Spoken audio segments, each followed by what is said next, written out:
छत्तीसगढ़ विधानसभा का मानसून सत्र कल से शुरू हो रहा है और पहले ही दिन हंगामेदार होने की संभावना होगी। विपक्ष ने प्रदेश में खाद की कमी को लेकर किसानों की परेशानी, धर्मांतरण, शराबबंदी, ड्रग्स माफिया की सक्रियता, बढ़ते अपराध, लेमरू प्रोजेक्ट, स्कूल कॉलेज खोलने के फैसले, धान की बर्बादी, सरकारी अस्पतालों की अव्यवस्था जैसे मुद्दों पर सरकार को घेरने की रणनीति तैयार कर ली है।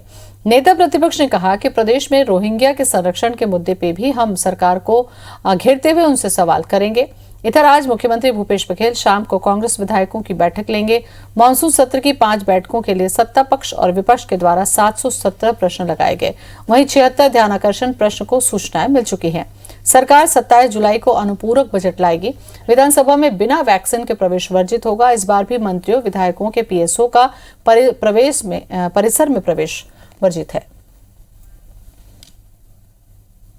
और विधानसभा के माध्यम से छत्तीसगढ़ के 2.5 करोड़ लोगों के हित में जो निर्णय हो सके, सरकार के ध्यान में लाया जा सके, अपराधों पर नियंत्रण हो सके, इन तमाम मुद्दों को लेकर के बातचीत करने की वहाँ आवश्यकता है और तमाम ऐसे मुद्दे सब हम विधानसभा के अंदर में लाएंगे। देखिए, भारतीय जनता पार्टी के पास कोई मुद्दा नहीं है। भारतीय जनता पार्टी सिर्फ हल्ला करने का काम कर रही। कोई प्रदेश के लोगों के विकास के बारे में कोई बात करे तो समझ में आता है। 15 साल भारतीय जनता पार्टी ने कुछ किया नहीं, अपने लोगों का विकास तक नहीं किया। उन लोगों ने छत्तीसगढ़ के विकास की बात तो दूर है, सिर्फ मंत्रिमंडल को उसके सारे सदस्य थे, उन्हीं लोगों का विकास हुआ है, बाकी कुछ दिखता नहीं। और इसी खबर पर ज्यादा जानकारी के लिए हमारे संवाददाता राजेश मिश्रा हमारे साथ में जुड़ रहे हैं। राजेश, कांग्रेस का कहना है कि बीजेपी के पास में कोई मुद्दा नहीं है, वो केवल हल्ला मचाती है, लेकिन अगर बीजेपी की बात करें तो बहुत सारे ऐसे मुद्दे हैं जिनकी लिस्ट तैयार है, जिसे लेकर वो सरकार को घेरने की पूरी कोशिश करेगी।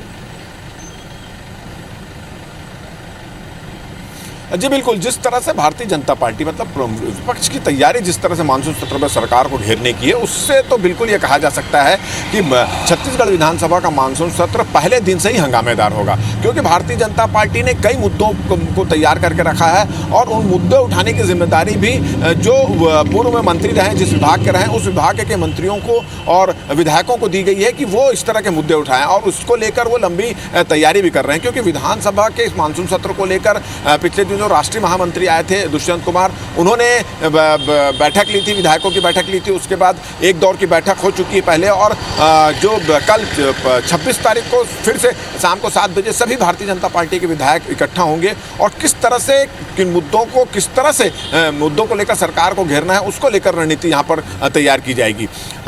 नेता प्रतिपक्ष धर्मलाल कौशिक का कहना है कि समय कम है, मुद्दे बहुत सारे ज़्यादा हैं, तो उनकी कोशिश ये रहेगी कि आंकड़ों के अनुसार, पूरे दस्तावेजों के अनुसार सारे मुद्दे उठाए जाएंगे। जिस तरह धान की बर्बादी का एक बड़ा मामला यहाँ पर है, तो धान की बर्बादी को लेकर भारतीय जनता पार्टी ने पूरे सभी जिलों में एक सर्वेक्षण कराया, सर्वे कराया और वहाँ से जानकारियाँ इकट्ठा की कि उनकी धान की समितियाँ हैं, वहाँ पे कितने कितने धान खराब हुए हैं, कितना धान खराब हुआ है, उसको लेकर पूरे एक आंकड़ा इकट्ठा कर रहे हैं। इसी तरह धर्मांतरण का एक बड़ा मुद्दा भारतीय जनता पार्टी इस मानसून सत्र में उठाने की तैयारी में, और उसका आधार ये बना रही है कि सुकमा के कलेक्टर ने पत्र लिखकर अपने सभी एसपी ने पत्र लिखकर सभी जो थानेदार हैं उनको सचेत किया था कि धर्मांतरण हो रहा है और उस पर ध्यान दे। तो उसको एक आधार बनाकर भारतीय जनता पार्टी सभी जो बस्तर और सरगुजा खासकर इन इलाकों में आंकड़े इकट्ठा कर रही है कि धर्मांतरण के कितने कितने मामले आए हैं और किनका किनका धर्मांतरण हुआ है, किस तरह से किया जा रहा है, कौन लोग के संरक्षण में किया जा रहा है। तो बहुत सारे इस तरह के मुद्दे हैं, उसको लेकर भारतीय जनता पार्टी सत्ता पक्ष को घेरने की तैयारी कर रही है। लगातार रणनीतियां बनाई जा रही है, बैठकों का दौर चल रहा है और कल भी भारतीय जनता पार्टी के जो विधायक हैं